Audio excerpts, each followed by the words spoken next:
Hazrat Basr bin Saeed radiyallahu anhu states that Hazrat Zaid bin Thabit radiyallahu anhu said, Allah's Apostle sallallahu alaihi wasallam got a small room made of the branches of date palms or reed mats.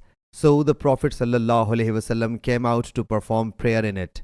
The people followed him and started performing prayer behind him. Then the people again came to the second night, but Allah's Apostle sallallahu alaihi wasallam tarried and did not come out. The people raised their voices and threw pebbles at the door. So he sallallahu alaihi wasallam came to them furious, and Allah's Apostle sallallahu alaihi wasallam said to them, if you keep on performing prayer behind me, I think it will also be made obligatory for you. So you should perform the optional prayer in your houses. For the best prayer of a man is that which he performs in the house, saves the obligatory prayers. Sahih Bukhari, Hadith number 6113.